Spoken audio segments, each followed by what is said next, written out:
I know a few good stories. They take place in a corner of America that might seem familiar, yet still manages to surprise. The settings are spectacular, the characters compelling, the action exciting, the plot lines unpredictable. I'm Tom Richardson. Join me as I explore New England's great outdoors, from Candlewood Lake, Connecticut to Caribou, Maine, from the beaches of Cape Cod to the peaks of New Hampshire's White Mountains. The stories are waiting. Let's live them on Explore New England.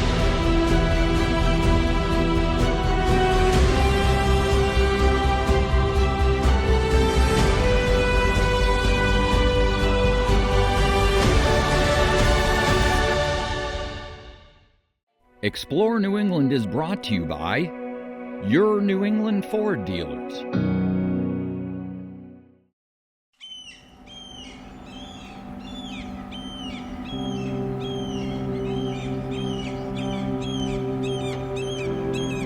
Growing up in Camden, Maine, the outdoors were an important part of my upbringing.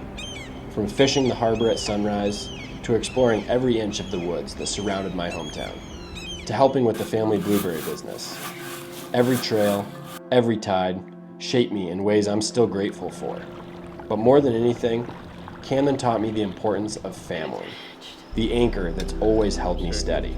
We were trying to finish up our... My work as a videographer has taken me around the globe to some pretty remote places. Over the years, I've filmed for several national hunting and fishing shows, as well as Explore New England. But recently, I've realized there is no place like home. This last summer, I had the privilege of showing my good friend Kevin Erdvig my little corner of the world. First stop on our tour was to meet up with my older brother Steven, who is the owner and operator of Flood Tide Outfitters. Steven and I have been fishing together since we were kids. He has taught me most of what I know about fishing, and watching his passion for the sport grow into a career has been inspiring to watch. Steven has been guiding for almost 12 years. He leads trips for sea kayaking, freshwater fishing, and his personal favorite, chasing the highly revered striped bass. What do you like about striped bass? Hard fighting and chance at a gigantic fish. Yeah, the fact that you never really know what you're gonna hook. It could be a 15, 16 inch schoolie, or it could be a 40 or 50 inch giant. So the unknown. And there's a lot more wildlife out here with porpoises, seals, you got eagles, ospreys, heron, all the sea ducks, seagulls, seals, everything. So first on the agenda is catching live bait. Pogies, or menhaden, are a plentiful bait fish that can be found in schools and are a favorite meal for striped bass and many other species. Let it sit for like 5-10 seconds, maybe not even that much, and then just do a big jerk. Well, I'm gonna move. And there's a fish.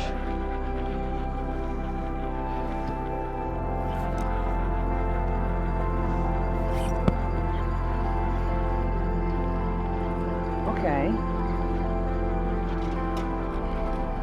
Here we go. Nice one. Guys, congrats. This is my first pogie. It's a monster. Beauteous. All right, how many of these do we need? Probably like 10 more. 10 5, more? 10 more.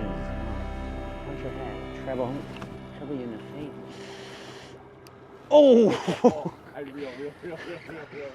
Oh no. All right. Yeah. Look where I'm casting before I cast. All right, I got it. Like, especially if cormorants are on them or seals are on them, or just swimming, they get bumped and stuff, and one will get stunned and then just sink to the bottom, and the striper just sit there and wait and eat them. So is that what we're mimicking today? Just mimicking like a lost pogie. And they'll just, oh, look at this, a snack. Sometimes they'll come eat it. Which looks good. Is there any bycatch? Like, are you catching anything else down there, or are they the biggest thing on the Potential food that you chain might there? catch a bluefish, but they usually follow the warmer water, which won't come. I caught a bluefish, what, 2 or 3 years ago, but it was in September when the water was warmer, so probably just striper. So are striper more cold tolerant? Like More than prefer the bluefish, pool? yeah, I'd say. Yeah. But last year we had a lot more fish because the water was warmer, but still plenty of fish here, but the water is a lot colder than last year.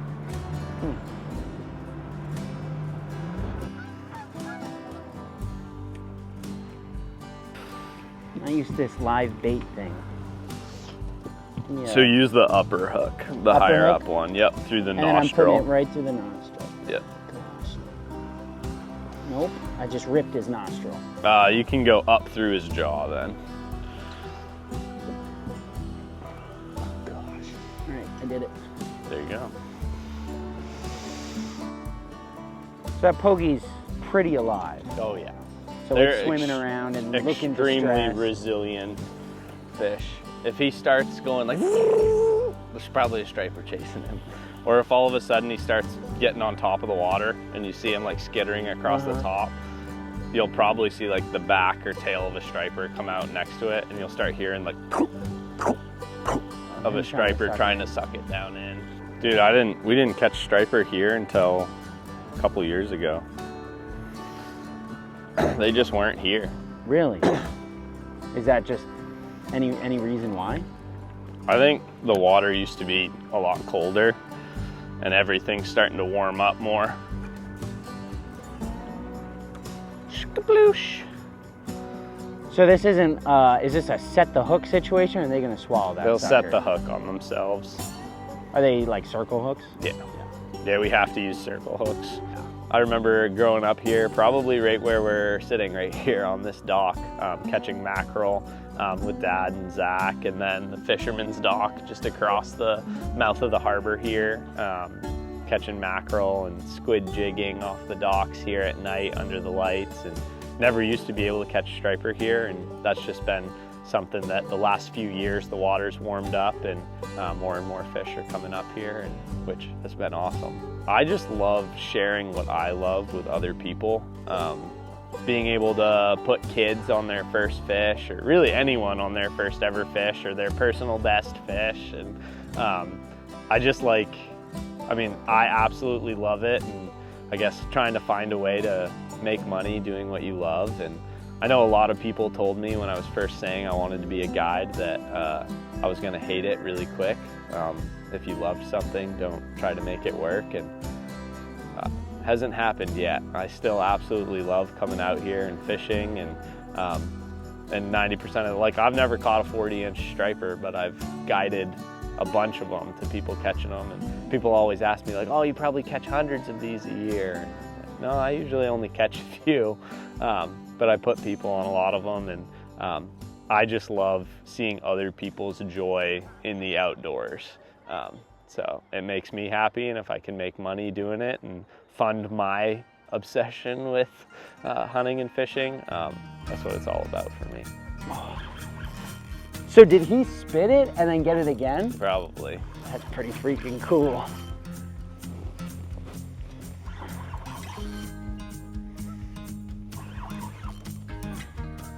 So what do I do here? Do I horse him in? Do I just let him? Just let him. I Let mean, him tire if he's out? not pulling drag, you can fight him, but if he's pulling, and he'll probably take another run as soon as he gets close to the boat.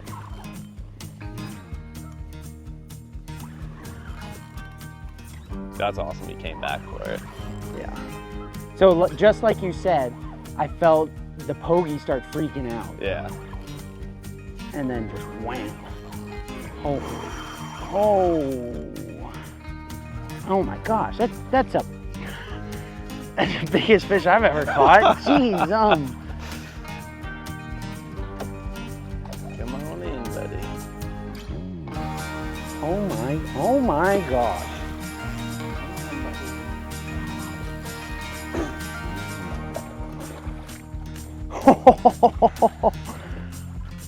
Oh my goodness.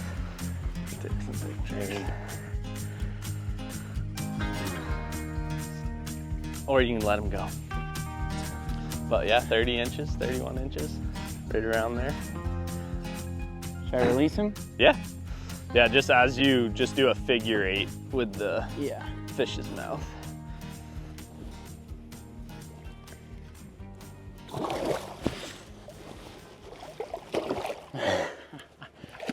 Sweet, dude. That was really cool. Yeah. So I got my Maine rec lobster license, which allows me to have 5 traps. So I put them along the shore where I fish. Gives me a little lobster to give away to friends and family or eat myself. Let's see. Oh, 2 lobsters. Probably both. So the carpus length, so behind the eye, you have a gauge here. So it has to be between 3 1/4 and 5 inches. So you hook it behind the eye, and then the bottom of that gauge has to land somewhere on that carpus length. So this one lands way behind and onto the tail, so it's too small. Make sure I'm not around any other buoys. Then we send her off.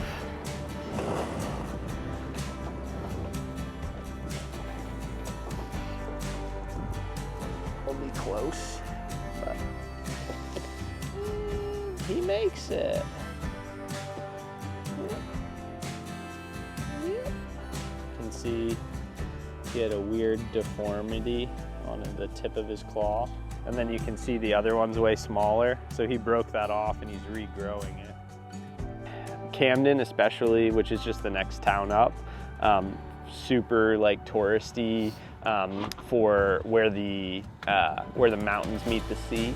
I have a tattoo on my arm for where the mountains meet the sea. It's always been like home to me. It's a super special place it's why we get so many people traveling here, because you can be on the water and look up and you have 2 big mountains that like basically touch the sea.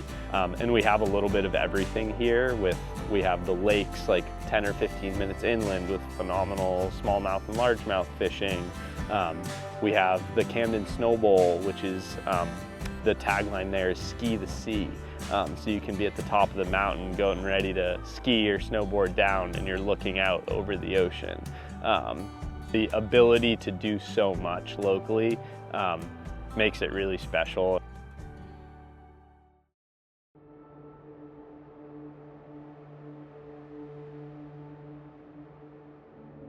After fishing in Rockport Harbor, we drove up the coast to explore Camden Harbor.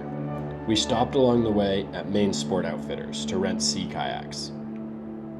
Maine Sport rents all sorts of outdoor equipment for biking, boating, and climbing, and also leads guided trips.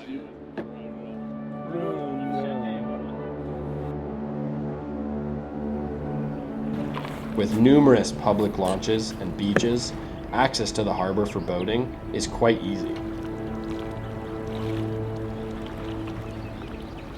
We put in at Lake Beach and did a short paddle out and around Curtis Island. This short route only took us about 45 minutes and offered stunning views of the harbor and the Curtis Island Lighthouse. Originally built in 1835, the now decommissioned lighthouse guided ships safely into the rocky harbor for over a century.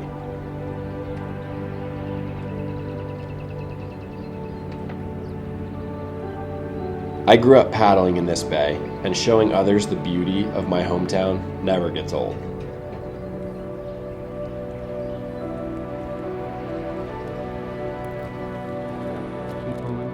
After beaching our kayaks, we set our sights inland for a quick hike to the Maiden's Cliff overlook of McGonagall Lake. There are quite a few ways up to this lookout, but my Black Lab River, Kevin, and I left from one of my secret spots. Other noteworthy hikes in the area include Mount Batty, a short, steep climb that overlooks Camden Harbor, and Mount McGonagall, which is the highest point in Camden Hills State Park.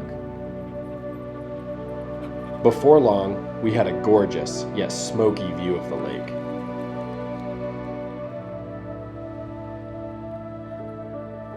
Access to diverse outdoor activities is something I have come to appreciate about my little corner of Maine, and it definitely makes it a special place.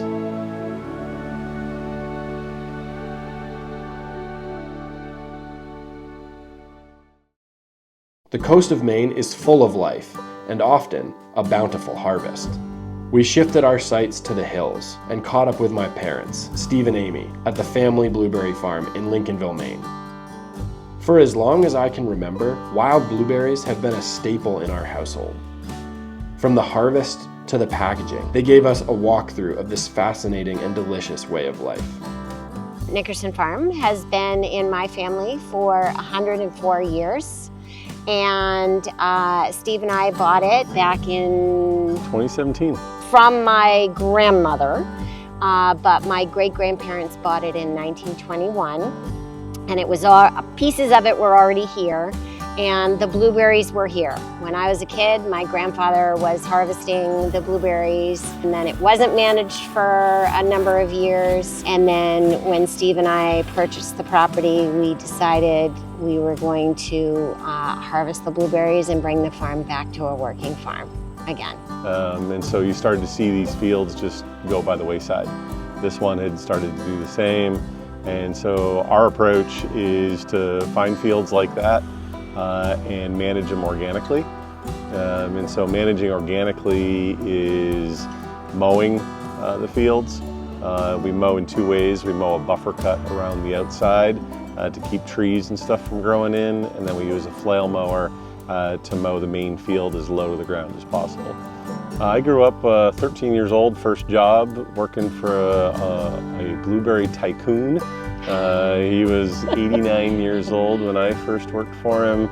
I believe some of Amy's family or My mother actually harvested for the same guy when she was a kid. But he was 89 when I first worked for him.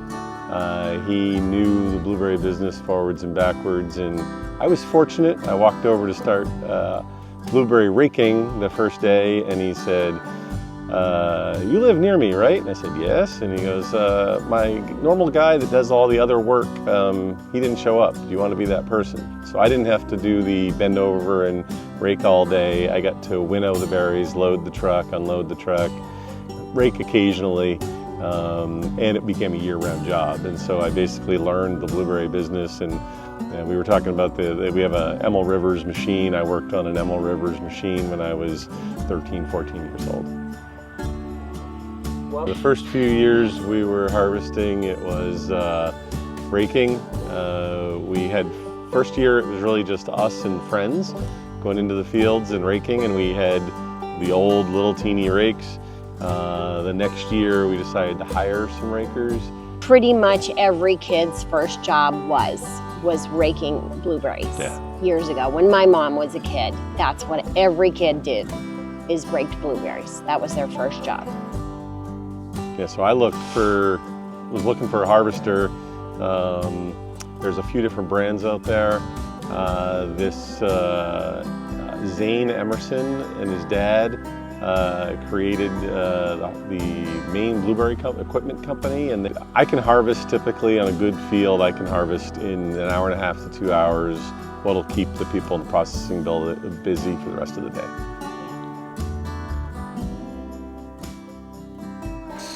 Three sets of rake tines in the front that spin, and as they touch the vines and the berries, they pop the berries off, and they basically throw them at this conveyor, and the conveyor brings them up and drops them in the bucket. And that's really all there is to it. A lot less leaning over. No leaning over. You got somebody that's pouring berries into the machine. You get 4 people, 5 people sitting around picking what you don't want in a box of berries. You got a person making sure the boxes are getting full, and then you got a person weighing the berries and putting them in the cooler. And stickering and dating them and all of that. Mom and Dad and my sister and her husband and some friends show up and sit around the machine and we process. Just socialize and talk and chat. It's kind of a little bit of a quilting circle, kind of. Magic happens. These are 1950s Emil Rivers winnower sorters. So when we pour berries in this sucker, basically there's a big wooden fan inside of here that blows leaves, sticks and stuff off and into a chaff bag. Berries come off of this belt. It's like a waterfall of berries, and they drop through here and into the boxes. And when the box gets full, by my judgment, then I ask my daughter to stop the machine so no more berries go in. Then I take it out and I give it to my son-in-law, and he weighs it to make sure there are 10 pounds of berries. Sometimes I actually get 10 pounds of berries in the box, and then we ring the bell out here. This tells the whole neighborhood that I got a 10-pound box. So you don't get some sort of raise or some sort of award or anything like that? No, that's the recognition. Oh, you get to, you do it for the love of the game. The bell ringing is it. That's my reward. 2 days ago, I hit 10 pounds 3 times. 3 times? Yep. 3 times in a row.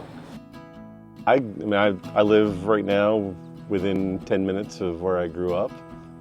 We still own the house I grew up in.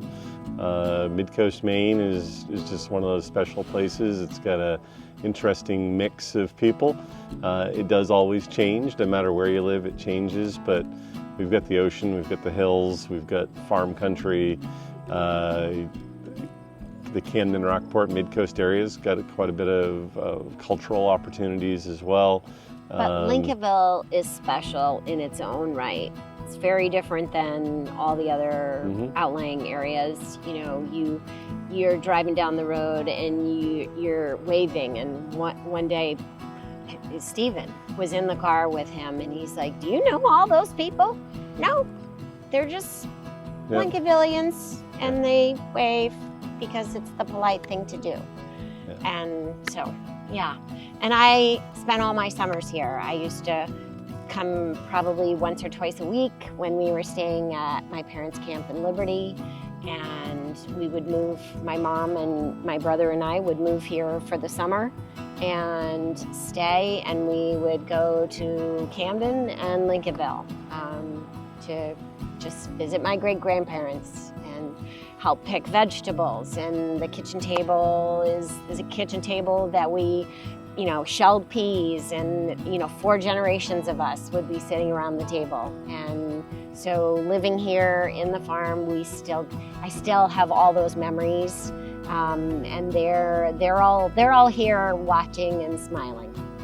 Life will soon take me away from the place I grew up, but I know that whenever I return, whether it's a hike up the mountains with my Black Lab River, or helping with the family blueberry business, or recreating in the harbor under the shadows of the mountains, this place and the people will always be home.